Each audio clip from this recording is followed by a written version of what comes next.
First off, thank you so much for giving me your time and being willing to give your time to an absolute stranger. Okay, let's Oh, just be no honest. problem. Yeah, no problem. Yeah, because I know like I reached out to you, I reached out to a handful of other people, and you're like one of like 15 people that like responded. Well, I know, I know what that feels like, and I'm also not, I'm not that far from it myself. I mean, I have a little bit of a following, but not a ton. So I know what that feels like Yeah, to absolutely. just be So, starting off. Everybody's got to start somewhere, though. So yes, thank you so much for helping me feed this passion, this fire. no problem. Yeah. So I was checking out some of your music on Spotify, and I have to say, I was really impressed. Well, thank you so much. Yeah. And like, I don't understand why you're not more mainstream. Um, I think I've only been promoting recently, so that might have hurt me. I was kind of a perfectionist, Mhm. and I always thought just making good music would, and I don't want to be like, oh, my music is good, right? But I always thought that would be enough. But you really have to be good at the music and good at the marketing, not just good at the music. I And agree. so And it's I'm trying to get hard. better at the marketing. Yeah. Hmm. And hopefully, like, I'll be putting out some stuff like templates and like tips on how, RGV creatives can really kind of push their material because I would really like to see, from now going on into the future for us to be able to put our material out there as opposed to allowing the population within the Rio Grande Valley to be influenced from the outside. I think we should do it from the inside Yeah. out. Sure. Yeah. That sounds good. So today I wanted to talk to you about creativity, essentially. Okay. And how did you decide that you wanted to be putting your time into the creative art, which is your music, and everything else it is that you create? Um, I mean, I think I've been doing it so long that the reasons have kind of changed throughout the years. I mean, I'm 39 now. I've been DJing since I was 16 or 17. So yeah, that's over 20 years, I guess. I think when it started, I just, I just liked the way that a DJ could kind of control the room, and I mean, I loved music, but I also just loved, the vanity of a DJ, and the women and the attention, and just, they were the cool guy in the room, So I think that's what I wanted early on, when I Uh-huh. when I was less mature. And I think as I got older, then it was like, okay, well, now I've been doing this so long that I have to keep doing it. Um, and it was, and just, wanting to make a creative statement. I guess it was still a little vain, but nowadays, I'd like to figure out a way to make my music help people a little bit more. I mean, I hope that it already does that a bit. Um, I guess now it's about expressing myself, you know. Yeah. So And I so think like, sorry to interrupt you, but I think like as an artist, there's really almost no way to get away from that aspect of vanity mm, because what you're doing is like you're essentially preserving yourself in whatever it is that you create. right. you know? Yeah. And I like how honest you were about why you got started as a DJ because not a lot of people would be willing to just be like, no, I just did it for, the chicks. Right, right. Yeah. And Um yeah. I've always wanted to learn how to DJ, but I don't know that I have the mental capacity for it. So kudos to you, man. Um I mean, maybe some DJs are going to hate me for this, but yeah, I don't think the DJing is really nearly as hard as producing. That's where I kind of got stuck. It was like, I felt like I had kind of mastered DJing within a year or two, and then it was like, oh well, if you want to be a bigger DJ, you need to be a producer. And then, 20 years later, I still feel like, I'm not that great of a producer. You know what I mean? Like, because like, yeah, to me, learning how to produce is infinitely more difficult. But I Yeah. might I might get in a little trouble for that, but that's just how I feel. So Hey, be honest about it, right? yeah, Own it, sure. right? Let's be about it. You know, um, where was I going to go with this? But how do you feel that your craft has been received here in the Valley? Um, I mean, I think it varies, you know.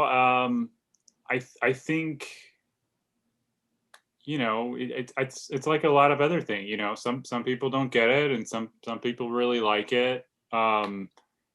Yeah, so I think it's mixed, you know. I think if it's people that are, you know, as long as they already like house music a little, or already like techno a little, or, you know, just if they've already got their foot in the door one way or another, then I think they're able to feel it. But yeah, if they don't like house and techno at all, yeah, I don't think I'm the person to, you know, change their mind about it necessarily. You know, those are like the greatest DJs and producers of all time, the one that can make you like the whole genre for the very first time. So I don't know. I feel like I went on Spotify, I listened to like your top tracks that you have on there, and I was just like, I really was taken aback. I was like, why isn't this more mainstream? Like, this is the kind of music I want to listen to when I'm working on a project, like in the background. You know what I mean? It's just kind of like keeping the creative juices flowing, like keeping my flow and my rhythm going, you know, because I really think that, I mean, but this is like another thing that I find difficult is like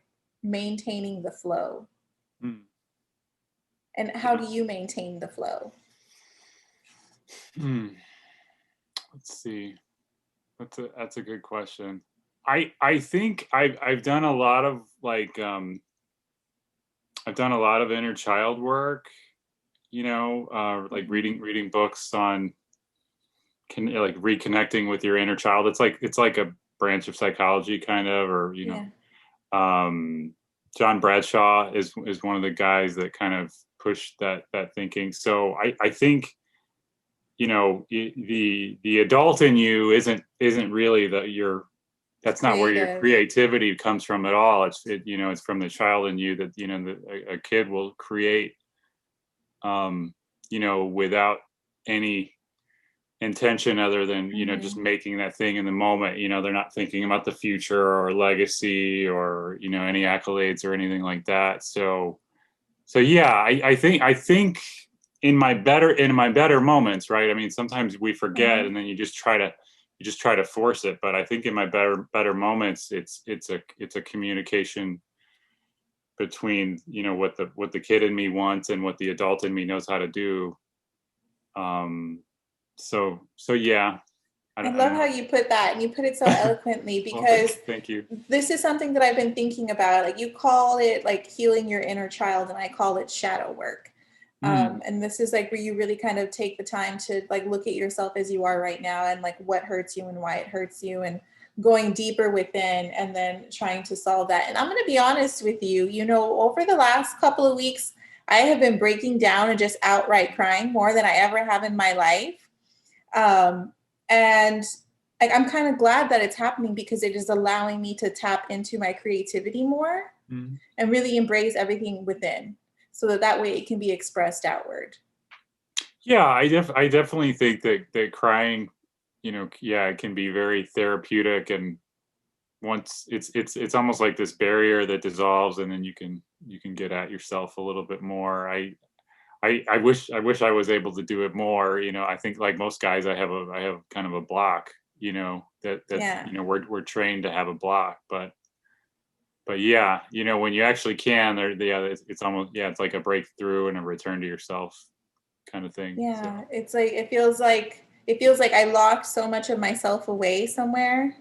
And mhm. like with every single incident that happens, or every like new experience, I'm getting more of myself back, Yeah, you know? absolutely. Um, and I really enjoyed the title of your, it's like on your landing page, Mhm.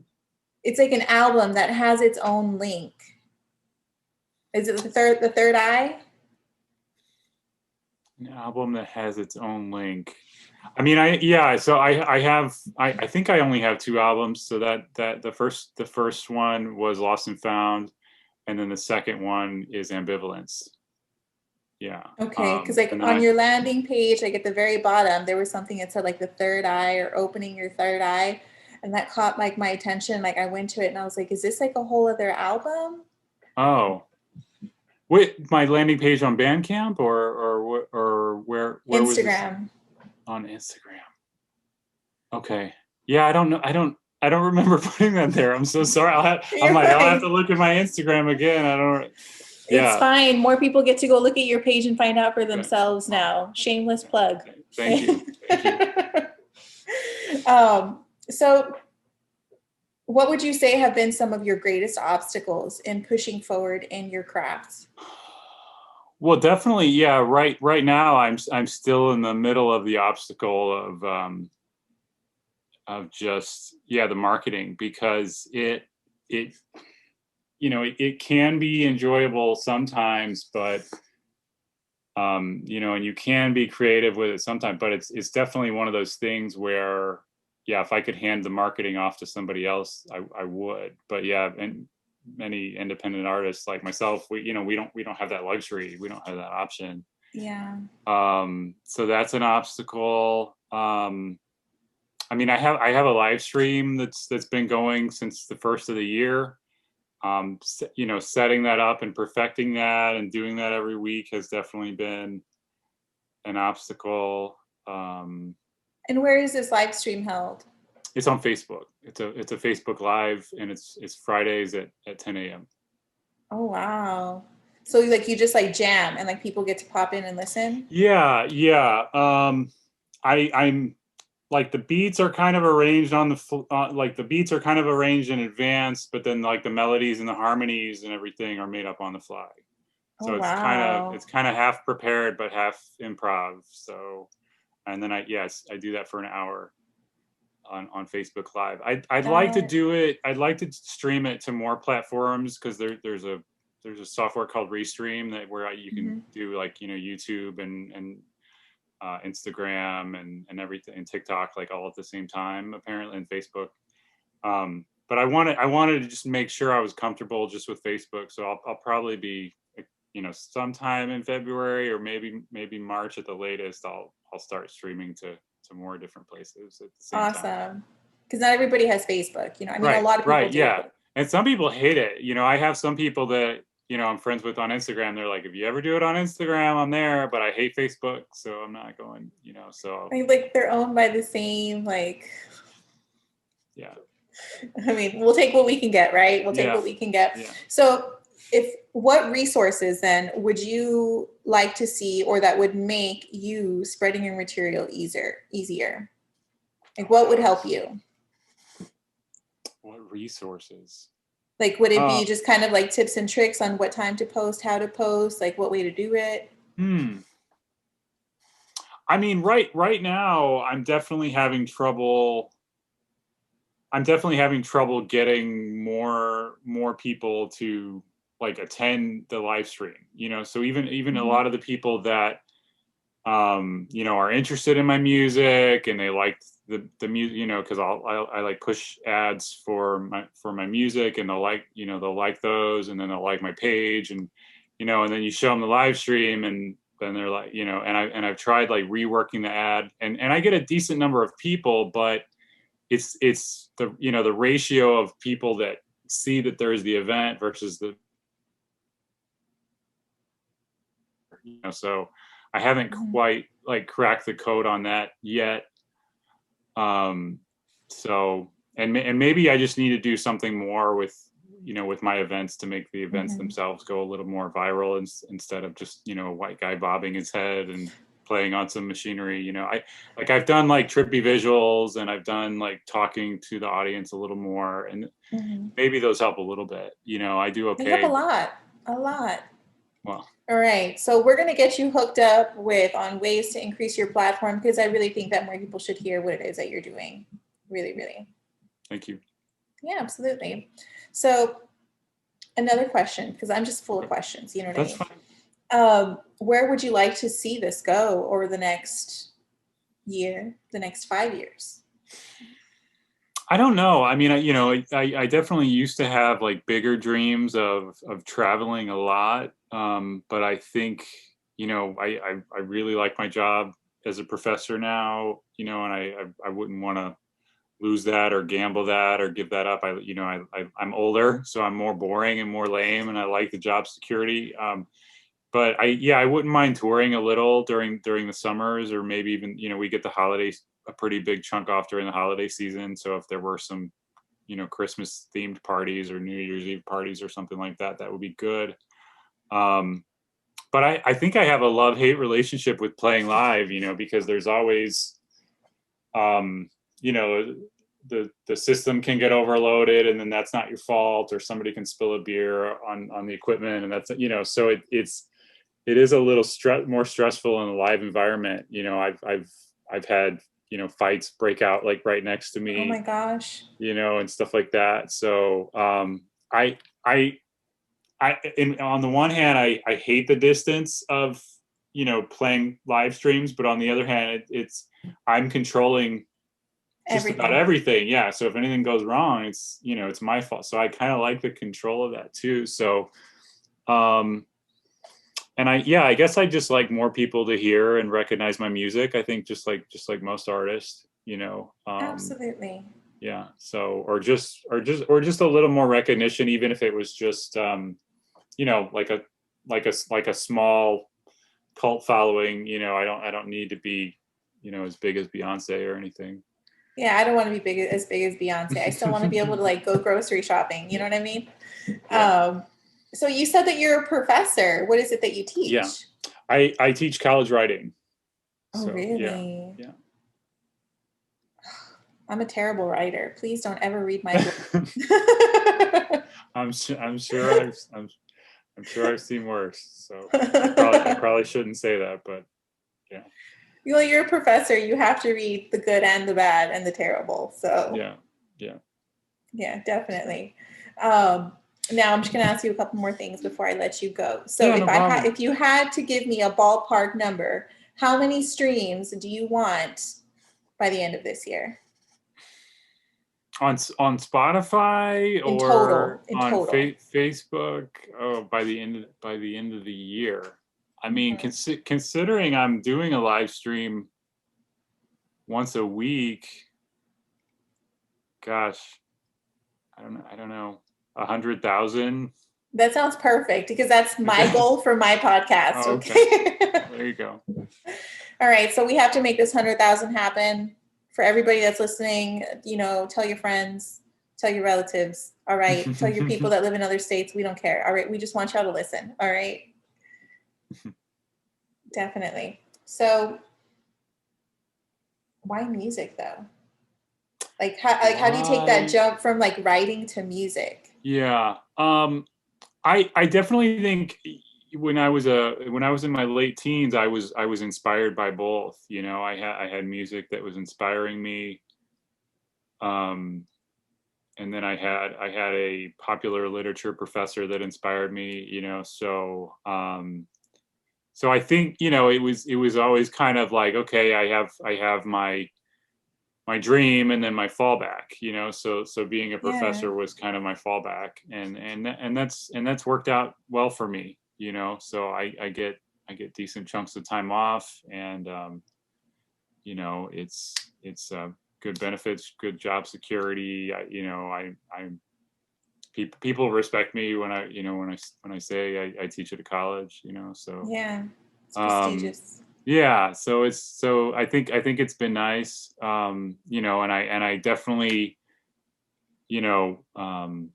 like the faculty that I work with and the department that I work in. They're very kind, warm, mature, intelligent people for the most part. So it's great every chance I get to see them, even if it's on a Zoom call now. Mm-hmm. So yeah, and in many ways the department that I'm in, they were kind of my first family when I moved down here. So I'm from St. Louis originally, and yeah. So how did you end up in the Rio Grande Valley? The job. That's Really? So yeah, it's actually not that easy for an English professor to get a job, because there's more people getting like a master's or a PhD in English, then there are jobs available. So the job market's pretty competitive. So yeah, once I got something, I was like, okay, and I just packed everything and moved down here. So How long have you lived here? yeah, about 10 years. And how do you like it? It's good. I think there's good and bad. I won't talk about the bad because I don't. I want to hear about the bad. I No. absolutely. If you don't have anything nice to say, right? But no, I like the people. I think they're warm and kind. I love the food. I love the beach. I think the college that I work at has a good balance between being serious about the things that matter and but also kind of laid back on certain things and yeah, I mean there's a sense of community in the valley. It's not always there, but when it's there, it's there. So yeah, and I said the beach already. Yeah. So I really yeah, like how you met. I'm sorry. The low cost of living is really great too. So I think I think I'm because of the economic situation in the valley. Yeah, I'm my money goes a little further. Like things are a little cheaper here than if I had gotten a job in Chicago or something like that. So I like having more money to spend on gear and stuff. Yeah, like that. on all the toys. Yeah.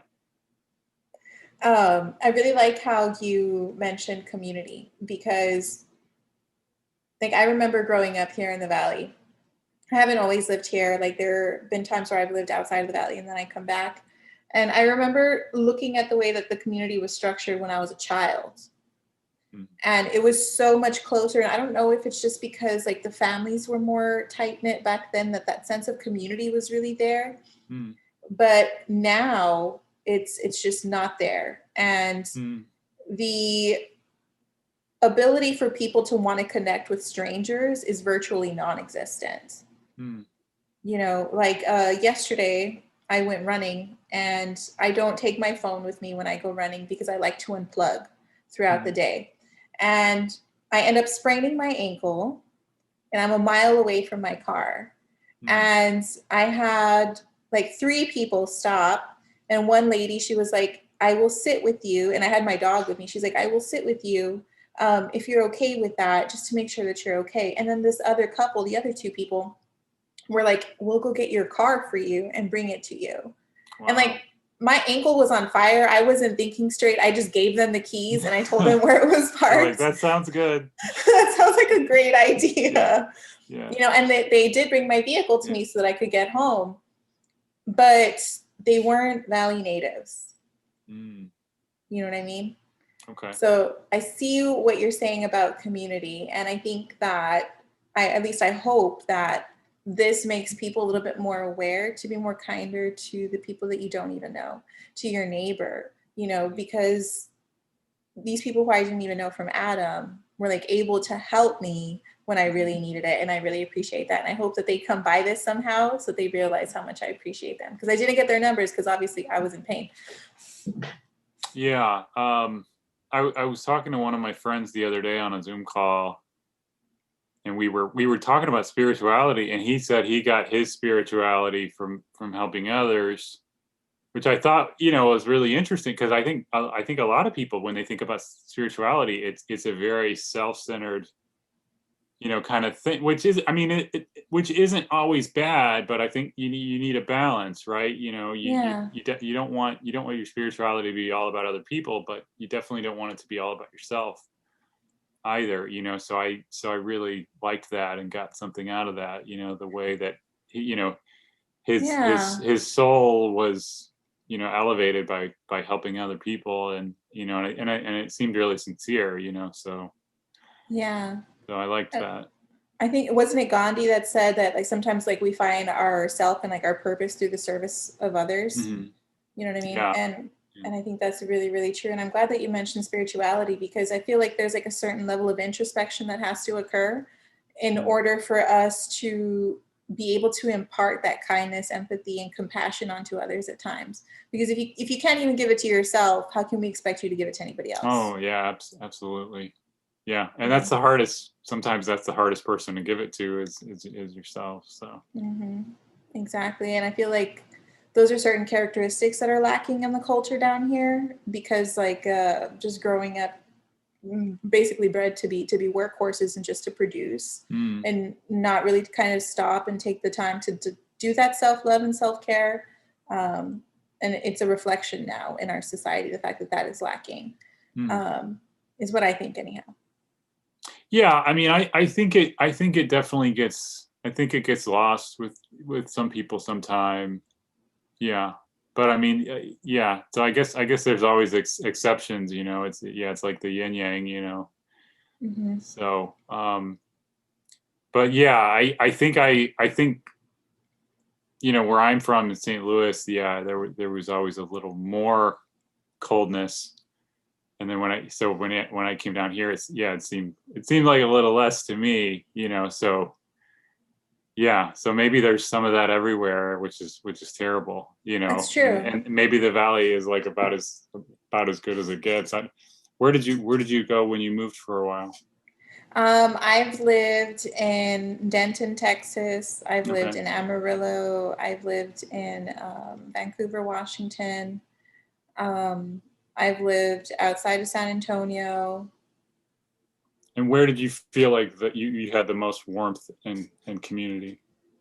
It was in the Out of smaller all. towns. It Okay. was like in a, like, this is the contradiction though, because the same town that I experienced the most racism in is like the same town where I experienced like the most warmth. That's interesting, right? I know. And it was like Yeah. this, like you blink and you're in and out of that town. Yeah.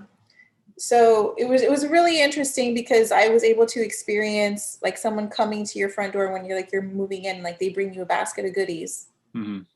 You know, that was just like unheard of. But I loved it. It was beautiful. And we also lived for a time in Richmond, Kentucky. Oh wow. Yeah, yeah. So that was a good experience. I remember like one weekend we were like driving around trying to find fajitas. They were like, "What are you talking about? We don't do that here." Right. Yeah, and they're like, and by the way, you're pronouncing the J wrong. Right. Yeah. Yeah. Vaginas. Right. Exactly. That's how you have to say it in Kentucky, I'm sure. But yeah, it was a good experience. And before I let you go, where can we find you? Where can people find you? I have ChristopherThomasRichardson.com will take you to my Bandcamp. And then yeah, Christopher Thomas Richardson is my handle on Facebook and Instagram. That's my handle on YouTube. And then it's shorter on TikTok, but I always forget. It might just be Chris Thomas Richardson on TikTok. I'm not sure. But yeah, so those are the different places I'm at so far. So unless I'm forgetting one or two. I mean, they'll be on your other socials, guys. Go check him out. The music's really good. I enjoy it. I'm probably going to be tuning in this Friday while I'm at work, you know, just to kind of get that good music in my life. You know what I mean? Thank you. Yeah, absolutely. So thank you so much for your time. And, you know, hopefully we'll be able to collaborate and work again sometime in the future. Yeah, definitely. Thank you. All right. Bye.